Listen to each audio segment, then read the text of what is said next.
Hello everyone, today I'm going to be giving you my track-by-track review of Usher's Coming Home album, and let's get into it. So the opening track on this is the title track, and I really like this as an opener. The production stood out to me in a good way. I liked his vocal on the song. The lyrics were alright, and so I can appreciate him putting this as the first song on the album. It's kind of inviting and welcoming in that sense. Burna Boy in the song, I don't like his inclusion. I don't feel like it was necessary, so whenever I listen to the song, I just listen to Usher's part, and then I go. Track 2 on this album is Good Good, and it's featuring Summer Walker and 21 Savage. So I actually enjoyed this song for the most part. I know that it was one of the singles for the album, and I think that it's super catchy and memorable in a good way. I liked his vocal on here. I really like the chorus, especially standing out. I liked Summer Walker's verse a lot. I think that she fit nicely in the song. The only part about this song that I don't like, it's two things. Number one, in the beginning, the production, there's this one bit that is so reminiscent of 2014, 2015, that hip-hop or trap or whatever. If you listen to it, you'll know exactly what I'm talking about. And two, why is 21 Savage on the song? It doesn't make any sense, because I just feel like with this song, you were either gonna collaborate with Summer Walker or 21 Savage. I just feel like you can't have both of them on there because it doesn't really fit, and that's going to be my notes there. His verse, it just didn't fit. I didn't really enjoy it, and so I think that this song should have just been him and Summer Walker, and I just listen to their parts. When 21 comes on, I go, and that's it. But I really do enjoy this song, and it's one of my favorites on the album, to be honest, and I've been playing it more outside of context of the album. Down to track 3, A-Town Girl, and this is with Lotto. And so basically, he tried to flip Uptown Girl by Billy Joel, and he failed miserably. And this song is just trash. I don't know why it was allowed on the album. I don't really know what they were thinking. And I don't like the auto-tune and melody that was put on his voice on this song, and all the way throughout the album for the most part. Usher is one of the best,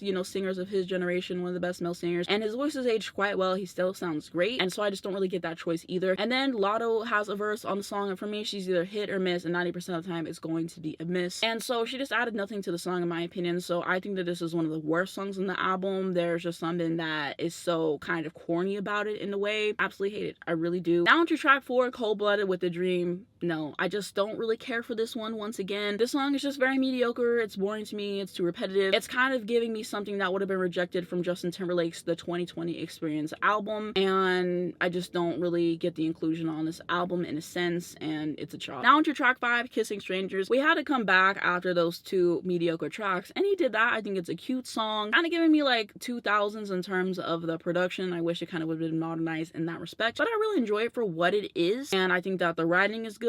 I think that he has great vocals on the song, and I just enjoy it overall. Definitely a standout on the album for sure. Now to track 6, Keep On Dancing. This is very much giving me 2010s in terms of the production. Like, some of the production on this album is just so outdated. Like, it just sounds like you wrote this years ago, you're giving it to him now, and then you didn't change the production. I don't really get it from that aspect. This one's alright.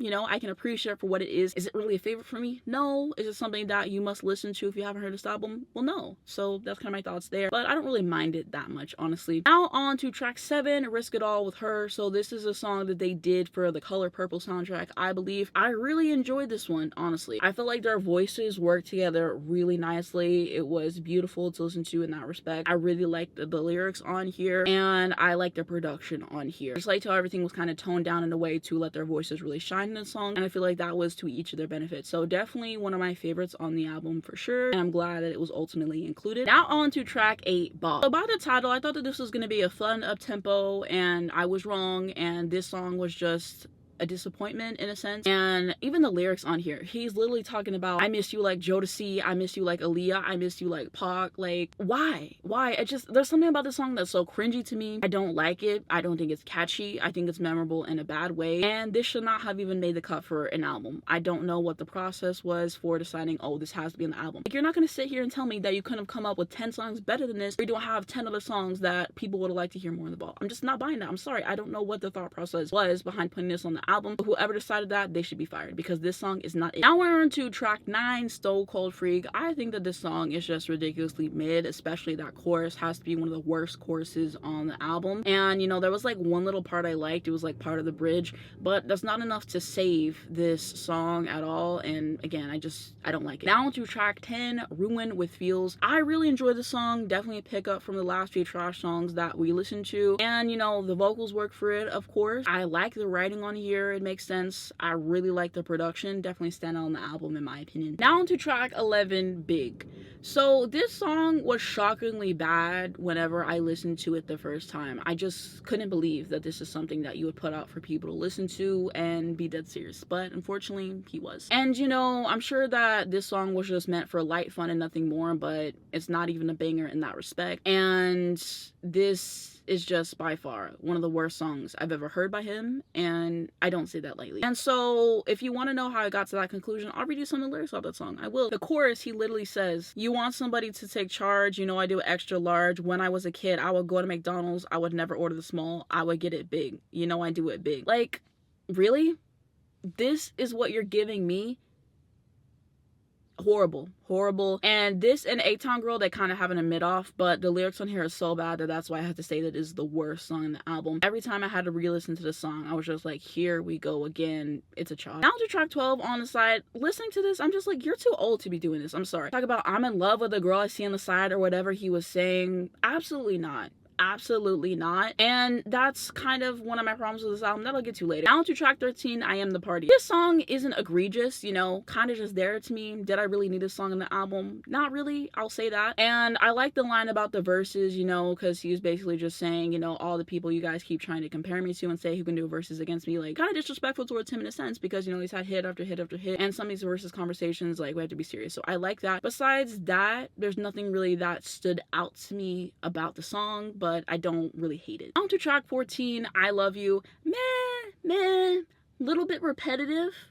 Again, this is not one that I outright hate. Kind of just there to me on the album, but we went over worse, so I don't mind it that much, but it's not something that I'm just aching to revisit. On to track 15, Please You. It's okay, don't really need it though. Now on to track 16, Luckiest Man in the World. I think this one is cute. I do enjoy it. Definitely a bright spot on this album in my opinion. I liked his vocal on here a lot. I could appreciate the lyrics and sentiment. I like the production. It works for him in my opinion. Now on to track 17, Margiela. This one didn't really stand out to me in a meaningful way. I didn't really care for it too much if I'm honest with you. Now on to track 18, Room in a Room. This song was just mid to me. There was just nothing that was absolutely incredible about this song. It's just like you throw a filler track on the album and then we move on. Track 19, one of them ones. This one has grown on me a little bit since I first started listening to this album. I think it's alright. Probably one of the better tracks on this album. And now on to track 20, Standing Next to You with Jungkook. I really enjoyed this. This is probably like a top 3 song on the album for me. And I was not expecting to enjoy this at all because historically I don't really like the K-pop music, and especially when they make music in English. Like, I hate it pretty much every single time. So whenever I played this and I was listening to it, I was like, okay,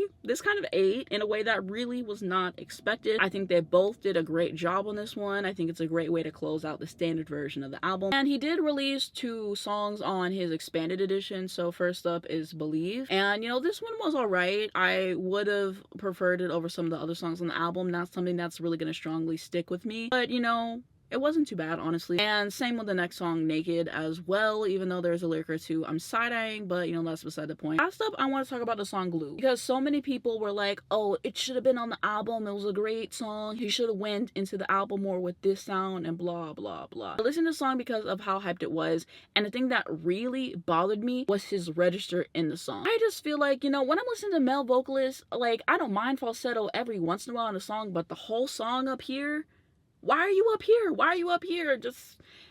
It just pained me to listen to it. It sounded like it was really hard to sing that song, and not in a like, wow, I'm oppressed way. It's like, wow, take it down kind of way. And I didn't really like the lyrics on the song particularly. Even the production, that song was no. So I'm very glad that he did not put that on the album, because I want to strengthen the album in my opinion. I'm sure people are going to disagree with me, but it is what it is. And now on to my overall thoughts on this album. So my main critique of this album is, number one, it's too long of an album, honestly, because why on the standard edition you have 20 songs on the album, and then on the expanded edition I have 22 songs on the album? That's just way too much in my opinion, and I wouldn't mind that if the album's quality, but it isn't, as I've already discussed. And so I feel like he really should have whittled it down to 10-15 tracks, and that would be a better album. And you know, he should have reached in the vault, and he should have, you know, also had some other songs, because for this long of a wait for an album and you release this, this wasn't it, in my opinion. You know, I'm giving this album a 3 or 4 out of 10 at best.